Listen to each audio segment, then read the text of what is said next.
Hello, my name is Parker, your digital presenter for today's event.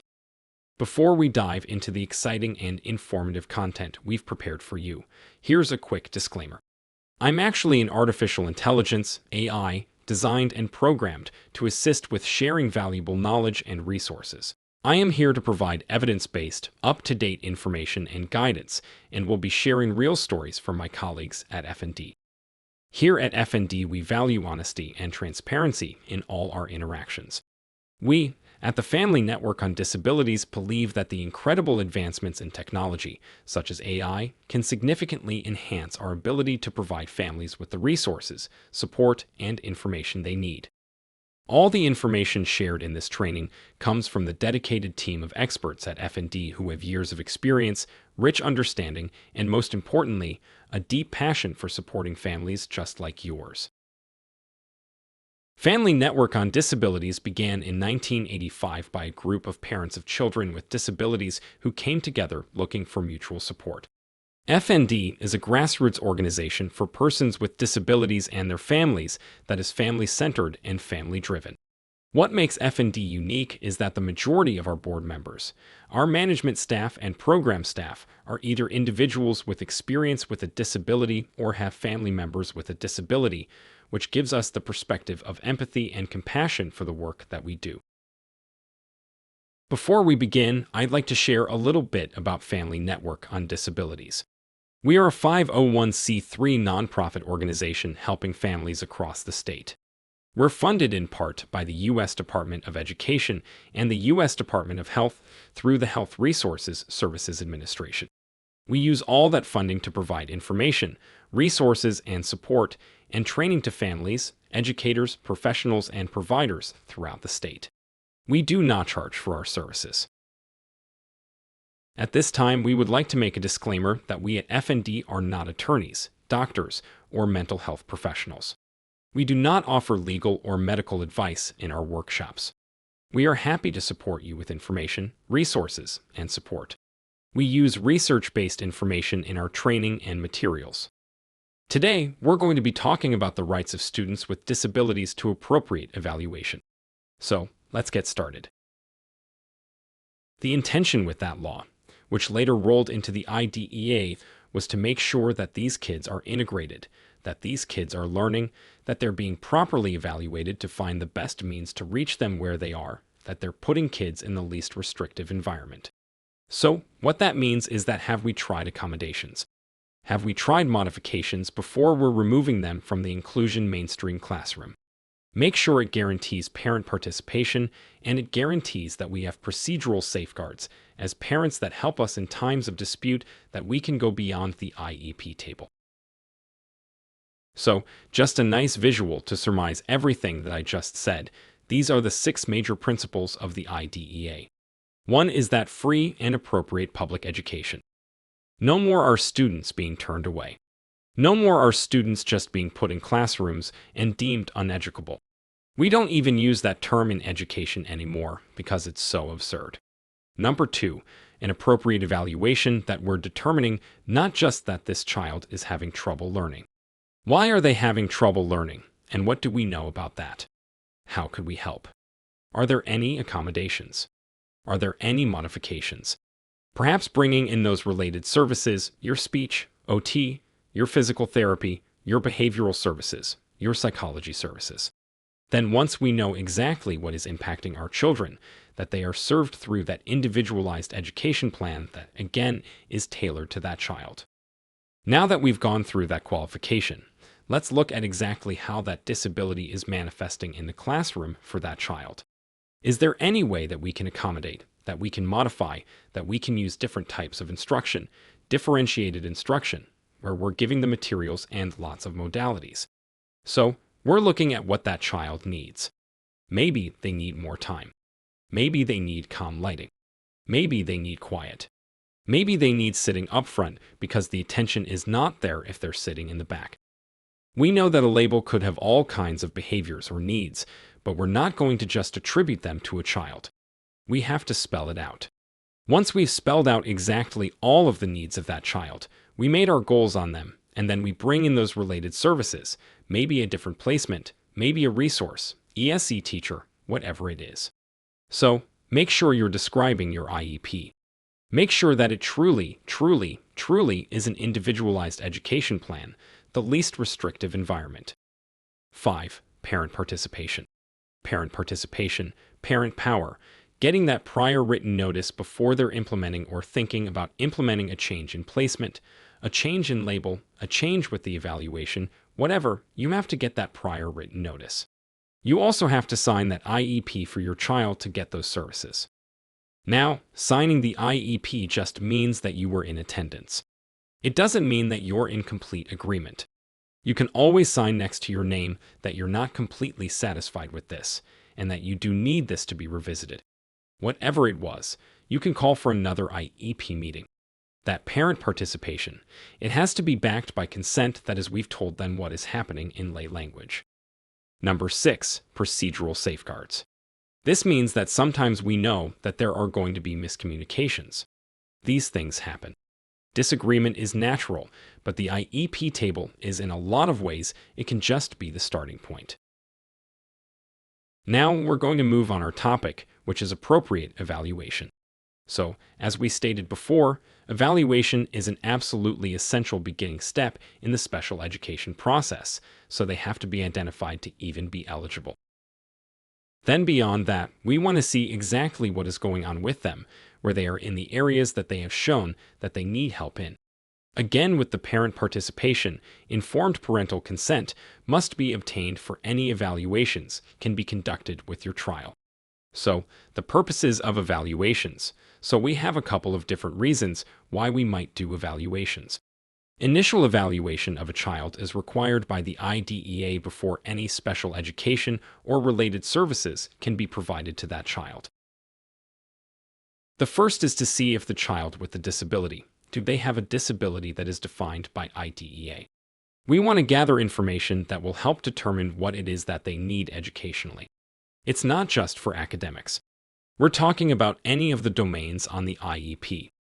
So, if they need help with their communication, if they need help with their behavior, if they need help with their daily living skills, zipping, buttoning, cutting, running, pacing, brushing their teeth, being able to hold weighted things to self-feed, all of these things are things that we can make goals off of. Then we can also have assistive technology and accommodations and modifications and related services to help that child meet those goals.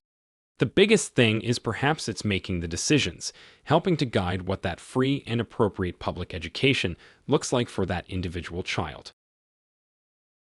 In Florida, special education is called Exceptional Student Education, or ESE. So, a child qualifies for services if they meet one of the eligibility criteria below. We actually have 13 areas of qualifiers: autism spectrum disorder, ASD, deaf or hard of hearing, dual sensory impairment, deaf-blind, emotional behavioral disability. We sometimes call that EBD gifted. Now, that's a funny one because in the state of Florida, our Department of Education chooses to administer the gifted program under the Exceptional Student Education Program. They are not covered under IDEA unless they also have a disability that would allow them to be covered under IDEA. This is not something that is mandated by the federal government. A lot of states do not do it this way. This is just Florida.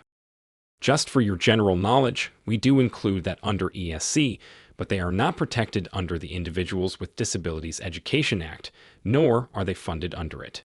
We have our hospital or homebound populations where they're not able to make it to the school, the intellectual disabilities, language impairment, orthopedic impairments, specific learning disability, SLD. So, sometimes we get questions from parents. Are they going to diagnose my child? You need that official evaluation, and you'll also need that for the Medicaid waiver, for Social Security, and for all of that. It's called the I-dose, and it can only be administered by certain psychologists who are qualified in the measure. It will be recognized that you meet the criterion, but you will not be given the official diagnosis. They are not doing the formal evaluations that are done to determine individual disabilities. However, if they note that you have enough of the symptoms, and you would likely test as having one of those conditions, then you would qualify for specific learning disability, an SLD, speech impairment, traumatic brain injury, and visual impairment. So, this is blind and partially sighted. These are 13 qualifiers. Before a child's eligibility under IDEA can be determined, we have to have a full and individual evaluation has to be conducted, and there is at least 2 ways in which a child can be identified to receive those services and get that evaluation under IDEA. 1. The parents can directly request evaluations. So, if you do this, do it in writing, send an email, send it to the child's teacher, to the principal, and then also to the staffing specialist. That's the person who's coming from the ESC district office and representing IDEA. They are the people that are representing all of the funding and the procedures and the compliance for IDEA.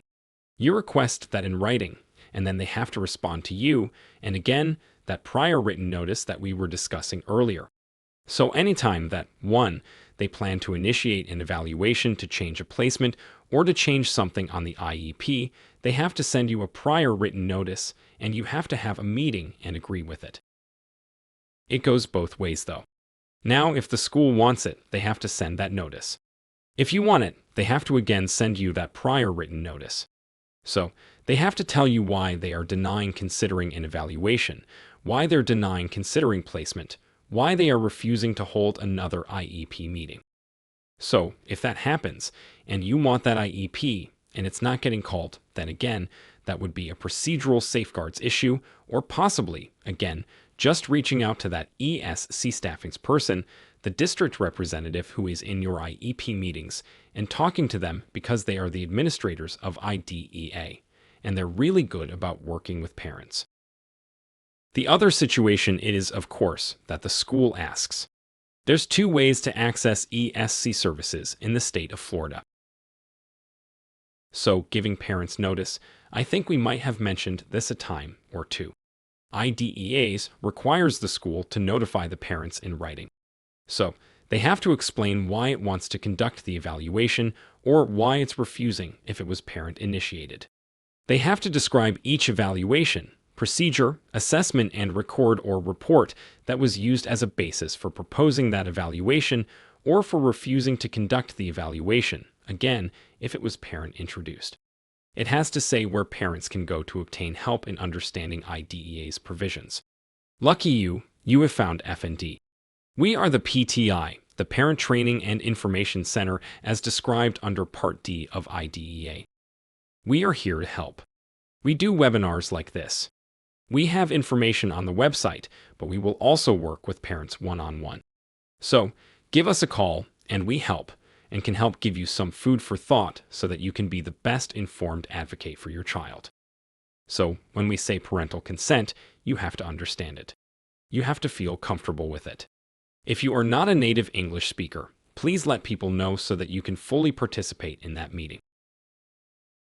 Say English is your first native tongue, but this IEP stuff, they might as well be speaking French. That's not informed consent. So, you can always postpone. You could contact us and say, they're saying this and saying this. I don't know what kind of meeting it is. I don't really understand what they're proposing. We can tell you, oh well, this is what they're doing, and this is what they're doing. Let them fully know what the different options are. If you don't know what's happening, it is not informed consent, even if it is your native language.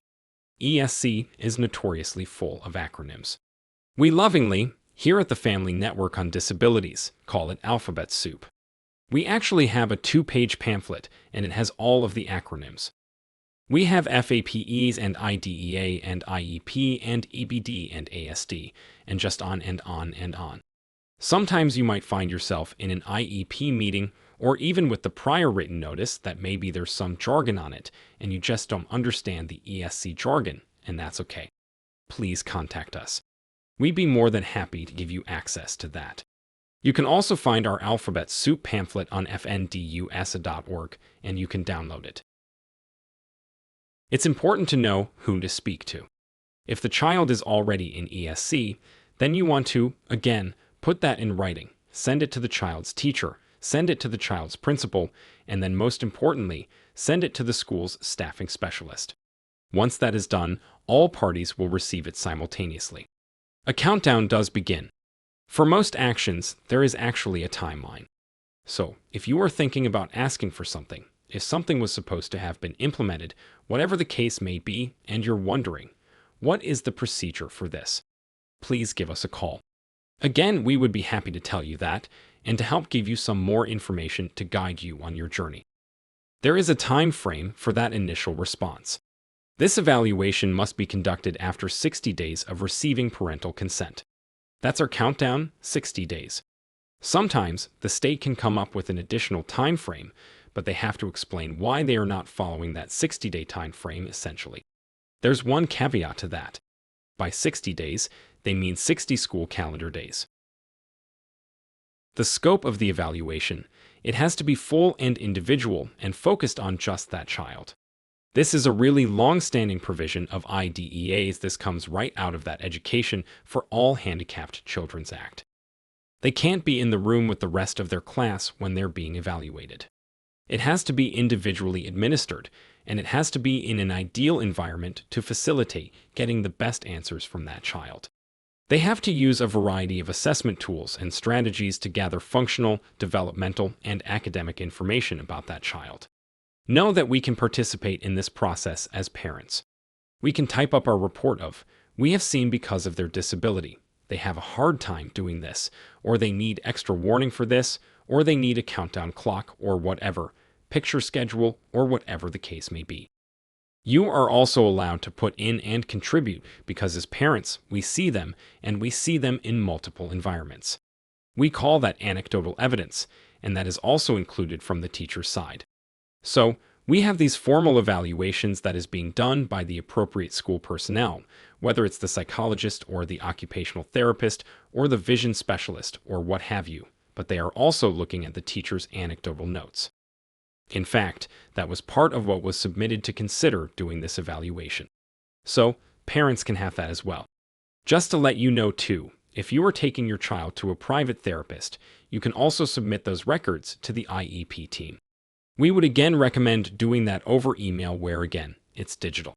Everybody gets it at once. There's an automatic paper trail. Reviewing existing data. So evaluation typically begins with a review of existing evaluation data on the child. A lot of this is coming from that teacher. They're looking at examples of the child's work, but also again, those anecdotal observations, and especially with behaviors. It's always helpful to write down things when you see them, or when you see that maybe you're seeing that this child is developing a processing area in one area. So, the purpose of this review, basically, they have to notify the parents after the evaluation has been completed. So, they bring the parents in, and they give them the determinations and the reasons for it, and the parents then have the right to request assessment to determine the child's eligibility and educational needs. So, unless the parents request that assessment, the public agency, which is your local school, is not required to conduct one. So, make sure you are advocating, and you are saying, my child needs this. Maybe something has changed. Maybe they did the evaluation not that long ago, but you're noticing that they've met all their IEP goals. They seem to have had a burst where you want to see where they are now, or maybe there was some regression over summer, and it was a pretty big regression. So, you want to see where that child really is at now. We do have students that get evaluated and they stay mainstreamed, and they just have a couple of months of speech therapy, and oh, now they can make that sound. Now they can process that, whatever the case may be. So, we do have regular education students that are only served by these special areas because they won't need it that long and they will be. It's not affecting their placement need, but we're bridging. Again, they have this one specific need, so we're working on just that. It will also look at whether any additional accommodations or modifications, what kind of related services. What do we need for that child to enable them to perform at their best on all of those domains that we've discussed? Variety. The evaluation that they're using has to have a variety of assessment tools and strategies. This is really one of the cornerstones of IDEA's evaluation requirements from really its earliest days. So, under IDEA, it would be inappropriate and unacceptable to determine a child's eligibility based on just one measure. You're never going to see where they just do one measure. There should always be a variety of measures because, again, we want to look at the full picture of this child and catch all of those domains that they may have a delay or a need in. IDEAs requires the schools to use technically sound instruments and processes and evaluation, meaning that they are formal, they have been tested, and they're generally free of error. These also have to be administered by trained and knowledgeable personnel, so generally, you're not having the teachers administer these kinds of exams. It's going to be the school psychologist. It's going to be the vision, the OT, the behaviorist doing that functional behavior assessment. It has to be administered in accordance with any of those instructions that are provided by the producer of the assessments, and it has to be used for the purposes that the assessment has been determined to be reliable and valid in. We had a time not that long ago where we would put our English language learners, otherwise known as ELL, in ESC classes, which wasn't fair because they were being taught at a different level, even though they had no intellectual disabilities, or needs or physical disability or physical needs. Then even worse, they're being taken out of this English and language-rich classroom of typical peers, where there's going to be a lot less talking, because you're going to have populations in these ESC classrooms that, while verbal, don't like to communicate. You're going to have your nonverbal people. You're going to have all kinds of things, so you're really taking away that child's ability to learn the language through immersion. So, that has been thankfully legislated against. In fact, there are extra steps that you have to take when considering an ELL or a second language learner and evaluating them for disability. Another thing is their communication modes and their culture. So, those two things are actually really intertwined. You might not want to take somebody of a background where it's a quieter and everybody is not speaking out. It might not be appropriate to have that child standing at the front of the class. That might be off-putting to them. Likewise, we have kids that come from other cultures that they're encouraged to be rowdy and loud and exuberant. That's how we want to see our boys from that culture. They at home, they're doing what they're supposed to be doing, and then they're coming to school and they're being looked at. They have a behavior issue, and so they don't know how to navigate between these two things. So, we always need to be thinking about language, about communication modes, trying to find ways to help children communicate that are nonverbal or learning the language, whether that's using more visuals, using picture exchange communication cards, where it has little images to represent the words, and you can pass them or laminate them and make schedules or what have you. We need to be finding ways to reach these kids. What about evaluation for specific learning disabilities?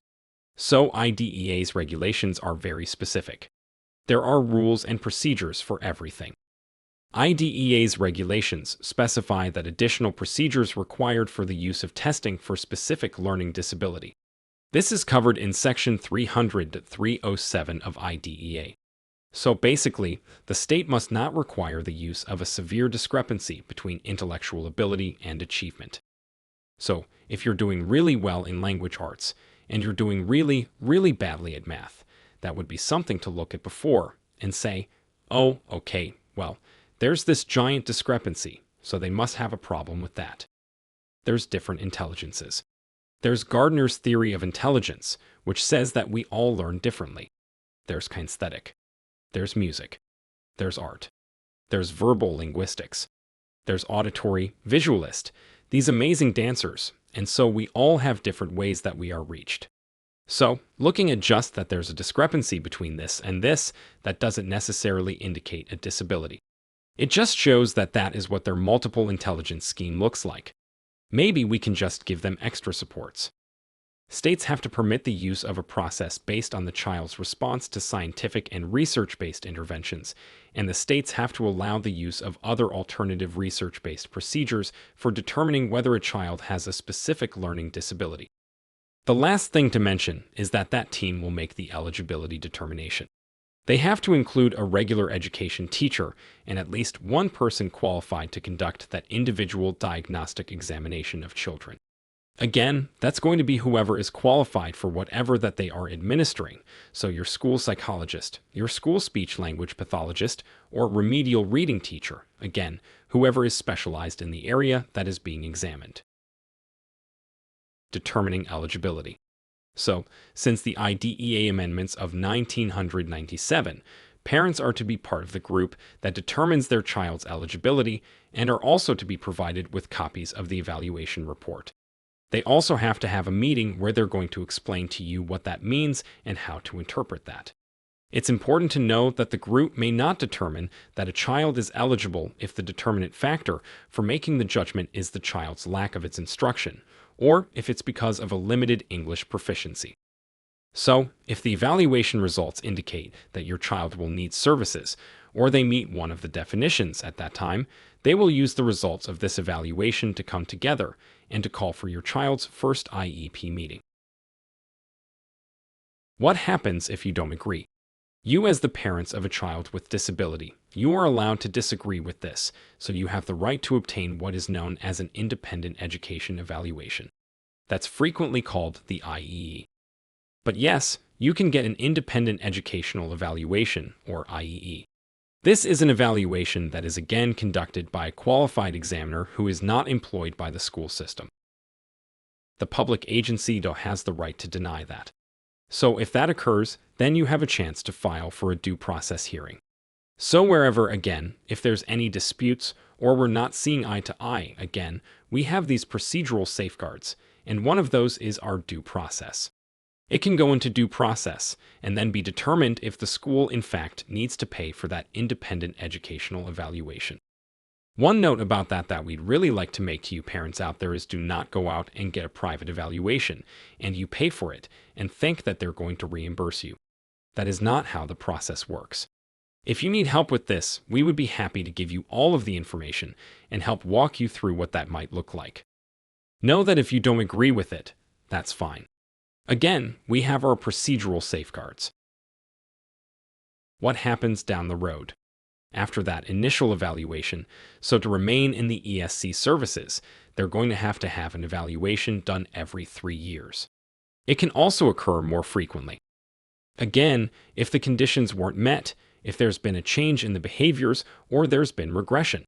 There's been a leap of, oh, they suddenly clicked, and now all of their goals, they've reached them. So, we can do that more frequently. It's just at a minimum, they have the obligation to perform these evaluations every 3 years. As with those initial evaluations, they begin with the review of all of the existing evaluation data, and that is including information from you, the parents. You can type something up and send that in to be considered for that evaluation. It will be the exact same process as that first time. You have the right to request that assessment to determine whether the purposes of services under IDEA if your child will be continued to be considered a child with a disability. Before determining that your child is no longer a child with a disability and thus no longer eligible for IDEAs and any of its services, the child has to do these evaluations in accordance with all of the provisions described above. This is our Evaluating Children for Disability flyer. This is something that you can find at www.fndusa.org. We have one-pagers just like this on every ESC topic that you can think of, so please stop by. They're all free downloadables. Print them out, download it, whatever. Just read it on the computer. Learn it, but we would encourage you to check these out because they take big ideas like evaluations. What we break it down visually and very simply to convey the information in a way that you understand it, and you can put that in your advocacy toolbox. Here you can see our FND family. These are the programs housed under the Family Network on Disabilities. Each program provides a unique service to a specific population. There are 3 PTI programs funded by the U.S. Department of Education through the Office of Special Education Programs. POPN serves North Florida, PSN serves Southwest Florida, and PEN serves Southeast Florida. The Family Star program, funded by the U.S. Department of Health under the Health Resources Services Administration and supports families of youth with special health care needs. FND also has a special needs trust where we provide families with information regarding creating and supporting a special needs trust. We also do programming specific to fathers raising children with disabilities. Here you can see links for multiple downloadable resources available in various languages. You can also see some of our social media platforms. We have various pages on Facebook addressing the needs of different populations and our programs. I invite you to check out our website at www.fndusa.org for the hundreds of pages of resources and invaluable information that you can access and download at no charge. You can reach us to help you and your family by giving us a call at 800-825-5736 and letting us know your needs. You'll be assigned to a staff person who can support you. Follow us on Instagram, Facebook, and TikTok. Visit our website for valuable resources and more information. We want to thank you for spending this time with us during this presentation. We look forward to hearing from you.